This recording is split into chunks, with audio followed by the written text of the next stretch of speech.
인류와 함께 발전을 거듭한 교통기술. 하지만 교통은 여러 가지 혼잡을 일으켜 불편함을 끼치기도 하는데요. 이러한 불편함을 최소화하기 위해 과학이 앞장서고 있습니다. 다양한 센서들이 도로에서 교통 데이터를 수집해 교통을 원활하게 하기 위한 작업을 수행하고 있는데요. 이러한 데이터를 바탕으로 교통사고를 감소시키기 위한 노력도 활발하게 이루어지고 있습니다. 이제는 과거와 현재의 자료로 미래를 예측해 사고를 예방하는 것이 가능해졌습니다. 교통의 미래, 과학의 힘은 어디까지일까요? 과학 미래를 열다에서 확인해 보시죠.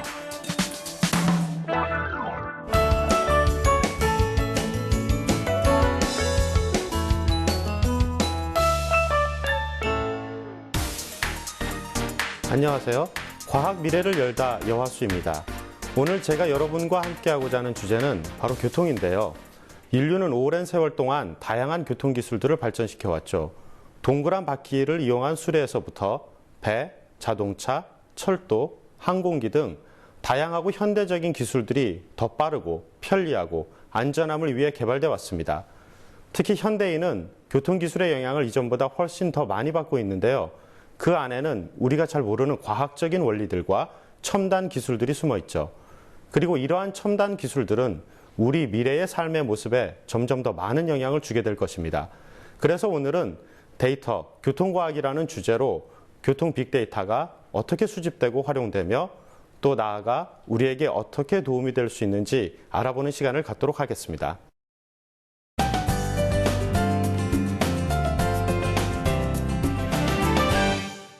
우리는 날마다 어딘가를 향하여 이동을 합니다. 직접 걸을 때도 있고 자전거를 탈 때도 있고 직접 승용차를 몰기도 하죠. 또한 버스, 지하철, 기차, 배, 항공기 등 다양한 교통수단을 이용하기도 합니다. 그리고 우리가 이런 교통수단을 이용하여 움직이는 동안에는 우리가 잘 알지 못하는 여러 가지 일들이 일어나곤 하는데요. 그 안에는 바로 과학이 숨어 있습니다. 오늘은 그 중에서도 특히 교통 혼잡에 숨은 과학을 보고자 하는데요. 고속도로에서 주행 중인 자동차가 전방의 속도가 느린 차량을 만나거나 정지 중인 차량을 만나게 되면 자칫 위험한 상황이 발생하게 됩니다. 운전자는 이런 위험을 감소시키고 충돌을 피하기 위해서 차량 속도를 줄이게 되죠. 앞 차량이 감속을 하게 되면 뒤따르던 자동차도 속도를 줄이게 되는데 이런 일들이 도미노처럼 그 뒤 자동차들에게도 일어나게 됩니다. 이러한 현상을 높은 곳에서 보면 마치 어떤 충격을 받은 물결의 파동이 전달되는 것처럼 보이는데요. 이를 교통류의 충격파라고 합니다. 그럼 왜 이런 충격파가 발생하게 되는 걸까요? 여러 원인 중 하나가 바로 차로 변경 때문인데요. 갑자기 옆 차선에서 끼어들기를 하는 차량이 생기면 원래 차선에 있던 차량은 안전을 위해 감속을 하게 됩니다. 그리고 이러한 감속은 뒤따르는 차량들로 이어지게 되고요. 따라서 이러한 충격파들은 차로 변경이 많이 일어나는 곳에서 주로 발생하는데요. 두 도로가 만나는 합류부나 도로의 분기점 등에서 많이 발생을 하고 차로수가 줄어드는 구간이나 사고 구간에서도 발생을 하게 됩니다. 또한 두 도로가 만나는 합류부 같은 경우 진입하려는 차량과 진행하는 차량들의 숫자가 도로의 용량을 넘어서게 되면 충격파가 더 빈번히 발생하고 병목 현상이 일어납니다. 병목 현상이란 병의 목 부분처럼 넓은 길이 갑자기 좁아짐으로써 일어나는 교통정체 현상을 말하죠.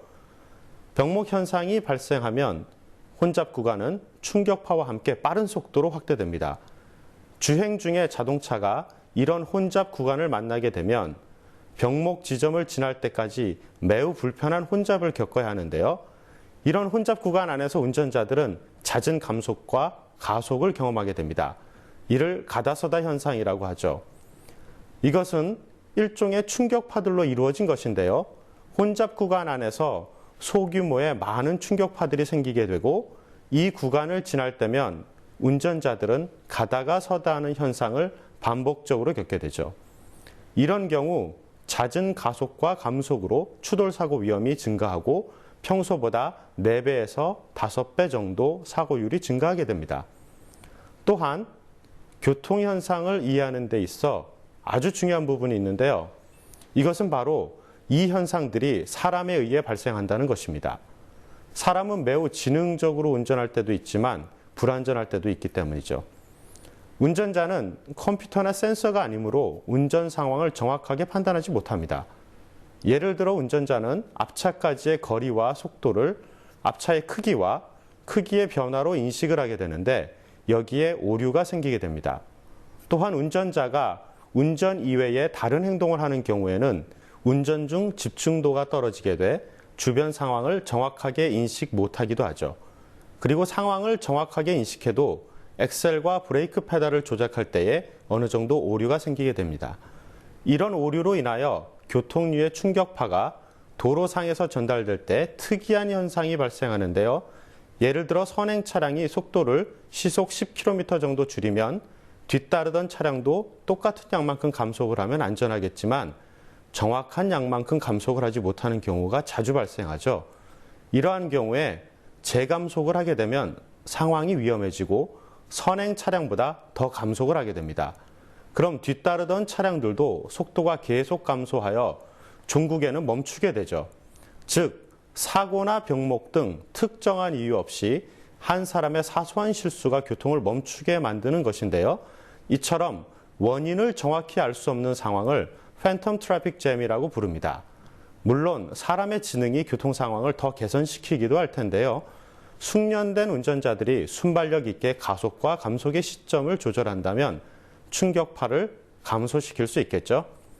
그럼 이번에는 이러한 교통 현상을 연구하고 또 제어하기 위한 방법을 살펴볼까요?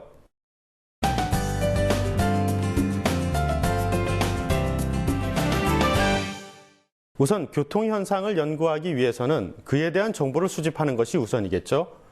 사람들이 이동할 때에는 다양한 종류의 센서들이 이동에 관한 많은 데이터들을 만들어냅니다.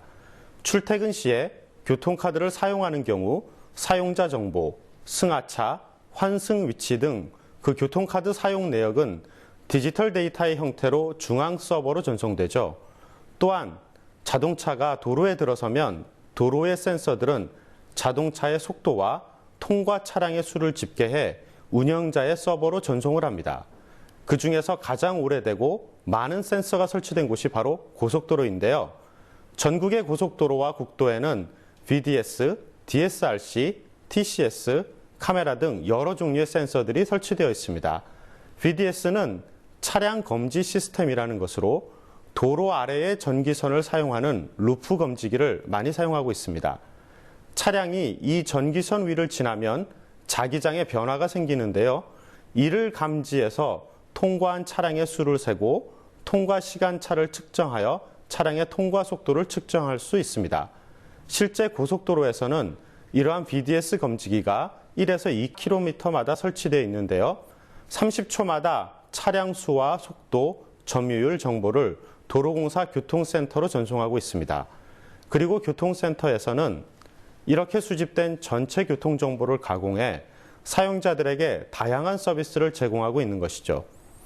또 하나의 센서로 DSRC 방식이 있는데요. 이것은 하이패스를 장착한 차량을 검지하는 방식입니다. 우리나라의 DSRC 방식은 하이패스를 장착한 차량이 지나면 도로 옆에 설치된 안테나를 이용하여 차량과 통신을 하고 이 차량의 고유 번호를 식별하면서 이루어지는데요. 이때의 아이디는 개인정보 보호를 위하여 임의로 생성됩니다. DSRC 장비는 고속도로에 대략 3에서 4km마다 설치되어 있고 대전, 부산 등에서는 도심 지역에도 설치되어 있는데요. 이 정보를 이용해 안테나가 설치된 구간들을 통과하는 차량의 평균 속도를 측정할 수 있습니다. 다음에는 TCS 방식이 있는데요. 이것은 고속도로 톨게이트 입구와 출구에서 차량을 검지하는 시스템을 말합니다. 차량이 진입한 톨게이트와 진출한 톨게이트는 물론 카메라를 이용해 차종까지 구분할 수 있죠. TCS 데이터는 고속도로를 이용하는 모든 차량의 진출입 지점을 알 수 있기 때문에 얼마나 많은 교통량이 어디에서부터 어디로 가는지의 정보를 제공해주고 교통 수요 관리를 위한 중요한 자료가 됩니다. 이렇게 지금까지 VDS, DSRC, TCS 등 도로의 센서에 대해 알아봤는데요. 그 외에도 교차로에는 교통법규 위반 단속을 위한 카메라와 센서가 있고 도로 중간마다 보안을 위한 카메라가 설치돼 사람들이 이동하는 모습을 포착하고 있습니다. 무심코 지난 도로에 이렇게 많은 센서들이 설치되어 있는 사실이 놀라우시죠? 그럼 이제 이러한 데이터들을 활용하여 미래를 예측하는 방법을 알아볼까요?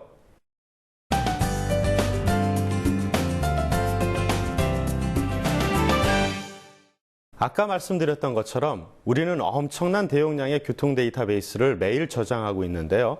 앞에서 살펴봤던 센서 데이터뿐 아니라 날씨와 교통사고 데이터 등이 날마다 대용량의 데이터베이스에 쌓이고 있습니다.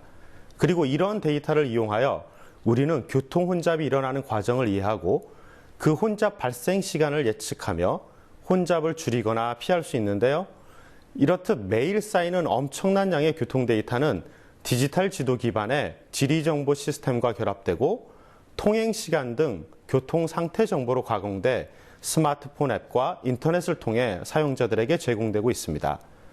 하지만 앞으로는 현재의 교통 상태뿐만이 아니라 좀 더 고차원적인 교통정보 서비스들이 이루어질 예정인데요. 이것을 가능하게 하는 것이 바로 빅데이터 분석 기술입니다. 빅데이터 분석 기술을 이용하면 기존 교통 예보의 수준을 한 단계 끌어올려 좀 더 개인화되고 미래를 예측할 수 있는 진보된 서비스가 가능할 텐데요. 예를 들어 어떤 목적지에 가기 위해서 언제 출발하는 것이 가장 좋은지 또는 목표 시간에 도착하려면 언제 출발해야 하며 어느 경로가 가장 안전하고 연료 소모가 적은지 등의 문제를 쉽게 해결할 수 있게 됩니다. 이러한 서비스를 제공하기 위해 빅데이터는 그 답을 과거에서 찾는데요. 즉, 과거 시점 중에 현재의 상태와 가장 유사한 시점을 찾는 것이죠. 이를 위해서는 수많은 과거 데이터가 축적되어 있어야 하는데요. 이 데이터를 통해 현 시점에서 미래의 교통 상태를 예측할 수 있게 되는 것이죠. 그리고 이러한 방법에는 여러 가지가 있는데요.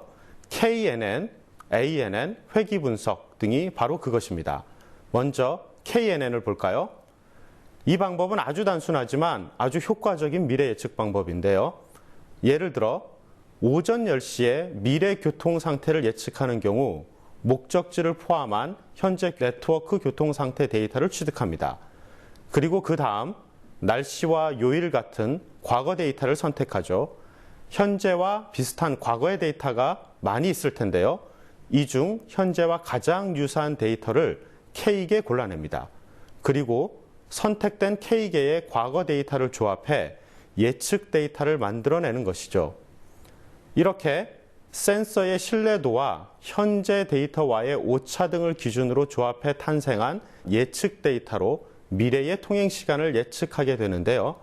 KNN은 5에서 6% 이내의 작은 오차로 통행 시간을 예측한다고 알려져 있습니다. 다음 분석 방법으로는 ANN 방법이 있는데요. 이는 인간의 신경세포가 정보를 처리하는 과정을 응용한 방법입니다. 인공신경망을 만들어 예측하는 방법으로 다양한 분야에 사용되고 있죠.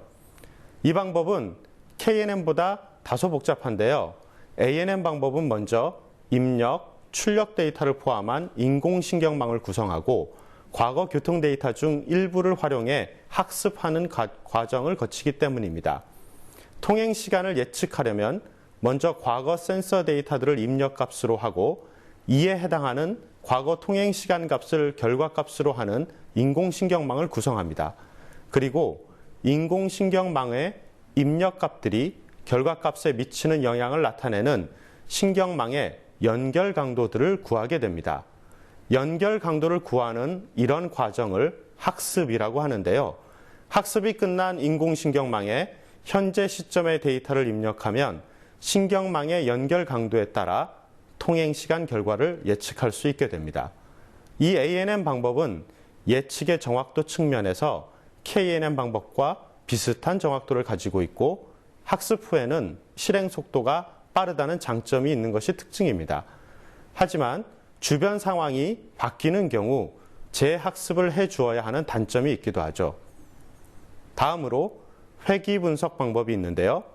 이 방법은 통계적인 모형을 만들어 이를 미래 예측에 이용하는 방법을 말합니다.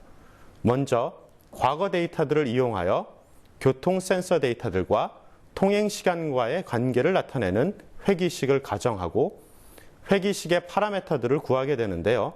실시간 데이터가 들어오면 이 회기식에 대입하여 통행 시간을 예측하게 되는 것이죠. 회기 분석은 예측식을 미리 만들어 놓기 때문에 실시간으로 예측을 해야 하는 경우 실행 시간이 빠르다는 장점이 있습니다. 하지만 매 시각마다 다른 모형을 만들어야 하고 통계 전문가의 판단이 많이 필요해 외부 상황 변화에 대처하기 힘든 단점이 있기도 하죠. 우리나라에서도 2014년부터 점진적으로 빅데이터를 이용한 고속도로 교통예보 서비스를 시작할 예정이라고 하는데요. KNN 방법을 활용한 교통예보를 개발하고 있습니다. 고속도로의 모든 구간에 KNN을 활용해 미래 교통 상태를 예측하고 혼잡 구간과 지속시간, 최적 경로와 최적 출발 시간 등의 서비스를 제공할 예정입니다. 빅데이터로 더욱 편해질 교통 상황을 기대하셔도 좋겠습니다.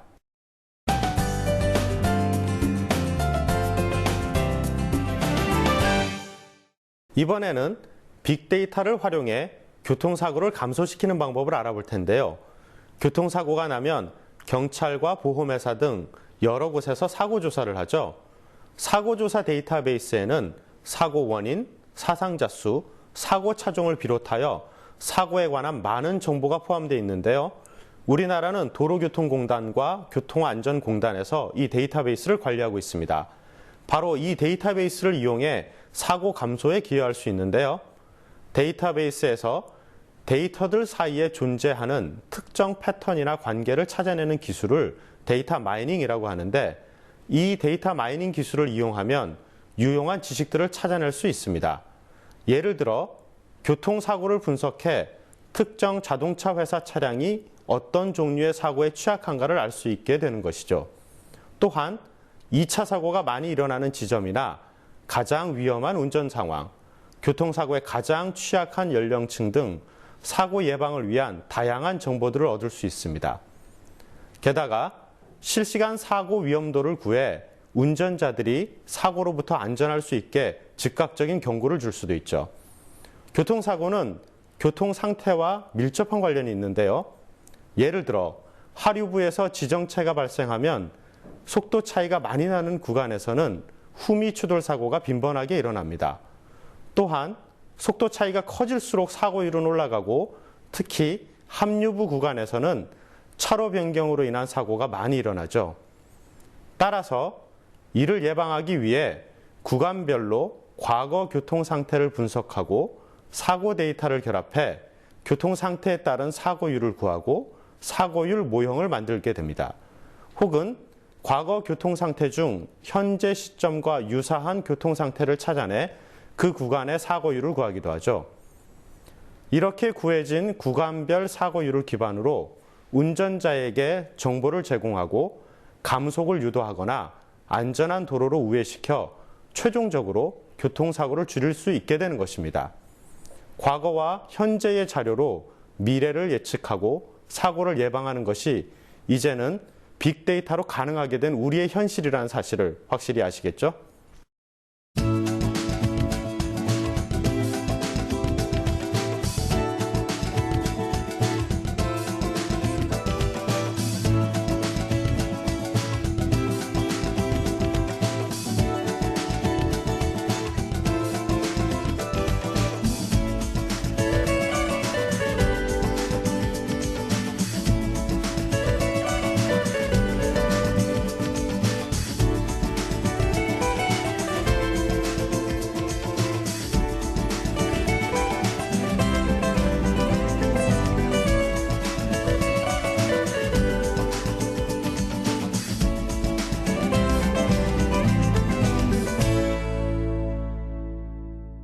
오늘은 우리가 매일 만나는 교통이라는 현상 속에 숨은 과학적 원리와 교통 데이터의 취득 방법, 그리고 이를 활용한 과거 분석과 미래를 예측하는 방법에 대해서 알아보았죠.